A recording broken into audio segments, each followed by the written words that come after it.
If you were asked what happened to you before you took your very first breath, would you know? Did you know that learning about the time from just before you were conceived until after you were born could improve the quality of your life? What do you know about your earliest experiences? Were you very wanted and planned, an unwelcome surprise? Or did you come into being during an act of violence? Imagine for a moment what it must feel like for a baby to spend 9 months in the womb of a mother who hated the man who raped her. Luckily, the vast majority of us were not conceived this way. But even if our conception was welcome, all of us were marinated in amniotic fluid filled with the flavors of our mother's emotional life and state of mind. What do you know about your time in the womb? Was it filled with happiness, peace, joy, stress, anxiety, depression? Was your mother mourning the loss of a loved one? Was she the victim of domestic violence? Was it toxic, perhaps? Because the umbilical cord not only fed you nutrients, but also nicotine, alcohol, or drugs. Whatever those flavors are, becomes the blueprint of our life.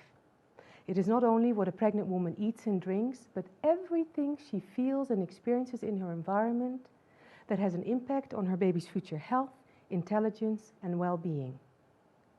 How a woman perceives her life during those 9 months is what helps shape baby to get ready for the environment it will be born into.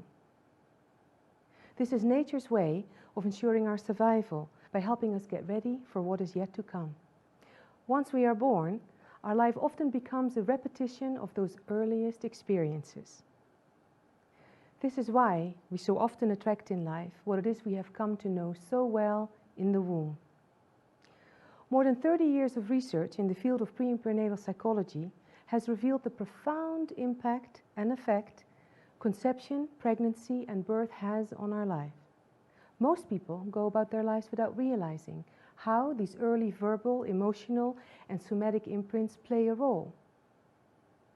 The latest research in epigenetic science suggests that the most critical and formative period goes back even earlier than birth. Findings point to the time shortly before conception to after birth as the most critical and sensitive period in establishing patterns in all areas of our life: physical, mental, emotional, and relational. The fact that these findings have only been made in the last few decades explains why it is not mainstream knowledge yet that the journey from womb to world shapes our life. And remember, it wasn't even that long ago we were told newborn babies felt no pain, let alone remember what happened around the time of their birth. Many years of photographing and working with babies during and after childbirth has showed me that this is profoundly untrue. Many, many years ago, I met a little boy who would have a profound effect on my life. I remember how deeply moved I was when little Sultan, born 2.5 months early, stopped me from what I was doing when he reached out with his tiny hand to hold onto my finger. Abandoned by his parents, I realized that the only way he received touch was during the many medical procedures we had to perform on him to keep him alive. After that, I would pause in between doing all the unpleasant things to gently stroke his little hairy arms and back. During those moments, I often wondered, if Sultan is this aware when he should have been inside his mother for at least another 2 months, could it be that babies inside the womb are just as aware of what goes on around them? After becoming a member of the Association for Pre- and Perinatal Psychology, I discovered that everything I had begun to wonder was true. Everything that happens to us around the time of our birth causes long-term patterns, and these patterns often remain into adulthood.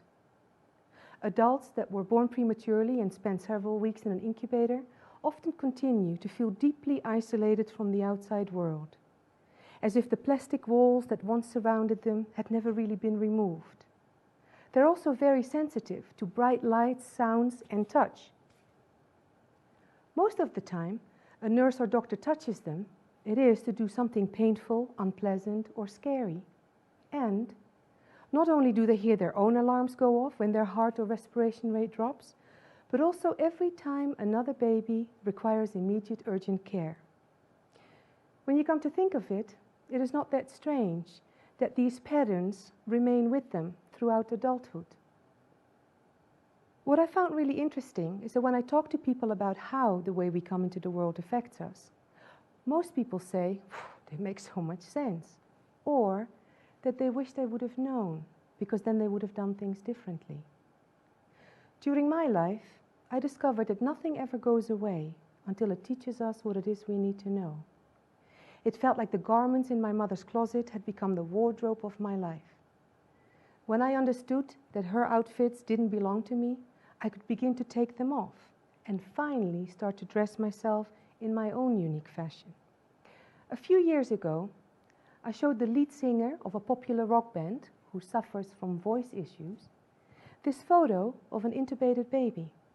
I wanted to help him understand that when he was born and they need to put a tube down his throat to help him breathe, it had also prevented him from making any sounds, even when he was crying. He had tears in his eyes when he looked at me and said, "I finally understand why it has been so difficult for me to find my voice and to express myself unless I scream into a microphone on stage." I also found it heartbreaking when I learned that the tragic characteristics that Saddam Hussein and Hitler share with almost 75% of death row inmates here in the United States are an unwanted conception and an extremely difficult prenatal period and early start in life. The majority of them also suffered multiple abandonments, mostly by their fathers. It made me wonder, how might their lives have been different if they would have been welcomed into the world with acceptance, love, and kindness when they were little baby boys? Regardless of what happened to us at the beginning of our life, there is an expiration date to blaming our parents. Realizing on a personal level how these early experiences have affected us can help us to change our belief system and greatly improve the quality of our life and that of others. Although babies are very vulnerable when it comes to being imprinted, they're also incredibly equipped to physically and mentally cope and survive. However, there's a big difference between surviving or thriving in life. Since it is so much easier to build a healthy child than to repair a broken adult, shouldn't the information we know now about how to give babies an optimum start in life not become more mainstream also? I have noticed that our awareness around this has begun to shift, because I am getting more and more calls from people seeking help dealing with their early imprints, and from couples who want to learn how to consciously prepare so that their future babies are not born with an inheritance of their parents' unresolved issues, fears, and trauma. Conception, the time we spend in the womb, and the way we are born is truly meant to be the gift of a lifetime for every child. If we want to make this world a more conscious, connected, and caring place for us all, we have to start with how we treat women during pregnancy. We also have to create the necessary changes in our current childbirth practices that will allow for more gentle births to take place. This is important. Why? Because around 135 million women give birth each year. That is 5 to 6 babies that will be born every second of every day. How these babies are welcomed creates their sense of safety, self-worth, and belonging, and their capacity to have healthy relationships that are based on love, empathy, and trust. So where does that leave us?